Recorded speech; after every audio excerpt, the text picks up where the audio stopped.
Harlem Debussy plafonne, il est débordé maintenant par Falco Davaroche et puis Epsom Derfray qui s'annonce.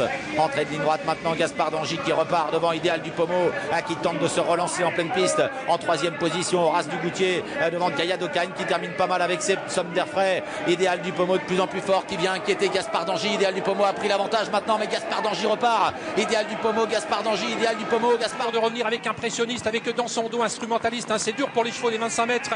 Émeraude de Baie vient ensuite Horace Dugoutier qui a toujours le meilleur peu après l'entrée de la ligne droite. Maintenant on essaye de revenir toujours avec Impressionniste et Diop de Chaos également qui se ferait un chemin côté corde, et Émeraude de Baie qui est lancé de même que Gaspard de Brion. Rien n'est fait pour Horace Dugoutier qui va être attaqué par Émeraude. Bienvenue dans Hippique Elite, l'émission où la passion des chevaux rencontre la stratégie des paris. Aujourd'hui c'est la finale du Grand National du Trot et seront 13 au départ de cette course. Analysons ensemble les forces en présence et sélectionnons les meilleures chances du jour. Nous commencerons par suivre les courses de référence des préférés de notre sélection. Numéro 4, Inexcess Bleu. L'étoile montante. Il s'est mis en évidence 2 fois de suite déféré des 4 au niveau groupe. La première se fut face à Inato Pierre J, un cheval surdoué depuis sa naissance, qu'il a battu récemment de très peu sur ce tracé, mais son exploit remonte lors de sa dernière sortie, face au top des cracks dernièrement, dans une course très rythmée et sans concession, depuis la descente de Vincennes jusqu'à l'arrivée. Il a d'autant plus gagné facilement, que nous pensons qu'il n'a pas encore atteint ses limites. Regardons cette course ensemble pour vous en faire une idée précise.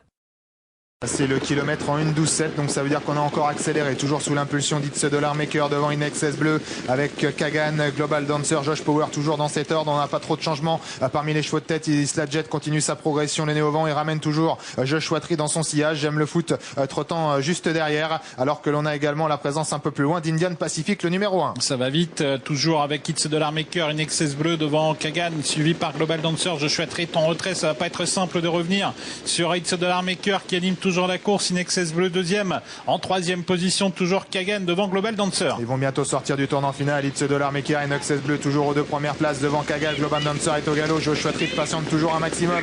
Il a pas mal de chemin à refaire. Ça va être dur de venir gagner pour Joshua Tree. C'est toujours It's Dollar Maker qui a l'avantage sur Inexcess Bleu qui est en deuxième position. La troisième place pour Kagan qui débute de première. Inexcess Bleu qui prend l'avantage maintenant sur It's Dollar Maker devant Kagan qui court de première pour sa première ici en France. Josh Power est quatrième et Joshua Tree termine pas mal, mais ne va conclure qu'à la 5e place. C'est Inexcess Bleu qui remporte ce prix de Chenonceau. La pépite du jour. Numéro 13, Émeraude de Baie. Après un long break, il a retrouvé ses sensations, devançant notamment Gaspard d'Angy qui détient une première chance dans cette épreuve. Il va rattraper le temps perdu, sa victoire est très parlante. Jugez-en par vous-même. Horace Dugoutier qui est en train de se débarrasser du numéro 7 Impressionniste qui essaye de lui répondre, mais Horace Dugoutier va pouvoir se rabattre. C'est un cheval extrêmement dur avant d'aborder le tournant final. En deuxième position Impressionniste, alors que Doux Parfum est au contact avec également Instrumentaliste. Émeraude de Baie qui se rapproche et Gaspard de Brion. Magnifique Horace Dugoutier dans la ligne d'en face. Il a pris une longueur et demie d'avance à Impressionniste qui n'a pas dit son dernier mot peut-être. En troisième position Instrumentaliste, Mathieu Abrivard patiente encore dans le dos d'Émeraude de Baie qui a un peu de mal à négocier ce dernier tournant. Il va falloir tenir pour Horace Dugoutier qui fait un numéro pour l'instant. On essaye toujours de revenir avec Impressionniste, avec dans son dos Instrumentaliste. C'est dur pour les chevaux des 25 mètres. Émeraude de Baie vient ensuite Horace Dugoutier qui a toujours le meilleur peu après l'entrée de la ligne droite. Maintenant on essaye de revenir toujours avec Impressionniste et Diop de Chaos également qui se ferait un chemin côté corde, et Émeraude de Baie qui est lancé de même que Gaspard de Brion. Rien n'est fait pour Horace Dugoutier qui va être attaqué par Émeraude de Baie. Émeraude de Baie qui prend l'avantage maintenant à 100 mètres du poteau. Émeraude de Baie qui à son tour va tenter de résister à Gaspard de Brion. Émeraude de Baie qui s'impose devant Gaspard de Brion, Horace Dugoutier et Diop de Chaos et Instrumentaliste pour l'arrivée de cette 14e étape de ce Grand National. Le métronome. Numéro 10, Gaspard d'Angy. C'est un exemple de régularité et de résilience. Il a une toute première chance ici, c'est tout simplement le leader de ce GNT en termes de points et de victoires. Ses chronos sont excellents à ce niveau, seulement aujourd'hui c'est la finale et les concurrents du jour sont affûtés et lui donneront du fil à retordre, mais une chose semble sûre, 2 pourraient néanmoins faire l'arrivée en dépit d'une victoire plus difficile à obtenir ici. Regardons ensemble sa dernière victoire dénotant de sa grande classe. Qui s'annonce maintenant dehors. Inexcess Bleu tente de venir, mais il va être obligé de négocier le dernier tournant en épaisseur.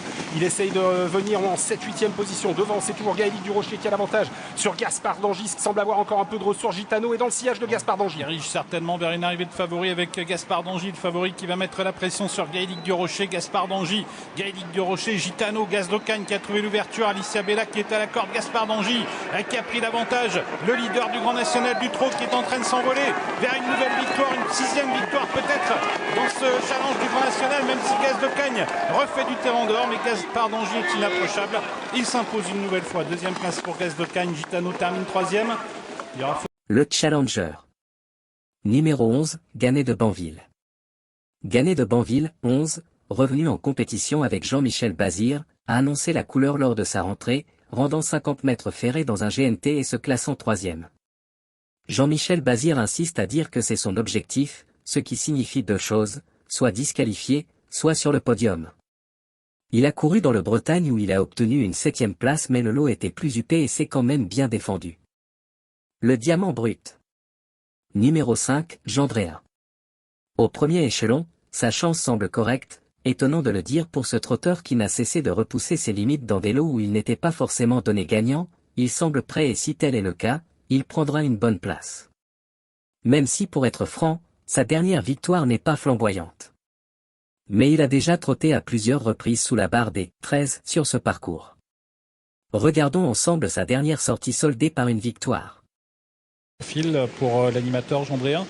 Gendréen, Godéo, Orchestro bloqué à la corde, à son extérieur, c'est Galested. Et voilà les conquérants qui abordent le tournant final, un tout petit peu plus de 500 mètres de l'arrivée. On accélère avec Gendréen, Godéo qui trotte toujours sur la première ligne devant Orchestro et Galested. C'est bientôt du tournant avec maintenant les chevaux qui sont passés sur le pied de 1-11.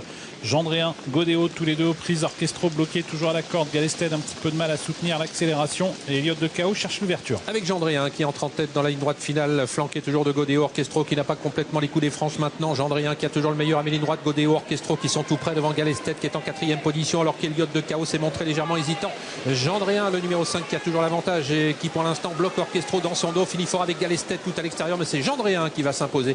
Le numéro 5. Les surprises. Pour les places entre Numéro 9 déféré totalement des 4 aujourd'hui, le 5 Gamin Jabba, préparé pour cet événement et au premier échelon, le 3 Orchestro remarqué à 2 reprises et au premier échelon. Et enfin 12 Happy Valley, s'il décide de fournir sa meilleure valeur, il peut accrocher une 4e ou 5e place. N'hésitez pas à laisser des commentaires et nous laisser vos pronostics, le meilleur pronostic sera épinglé lors de notre prochaine émission. Si vous avez apprécié la vidéo, likez, partagez, abonnez-vous et activez la cloche de notification pour ne rien manquer des prochaines pépites qui sortiront. Cela ne vous coûte que quelques secondes et récompense nos heures de décryptage de course pour vous. Nous espérons que chaque pronostic, chaque analyse, a ajouté une dose de passion à votre expérience hippique. Rejoignez-nous la prochaine fois pour plus de pépites.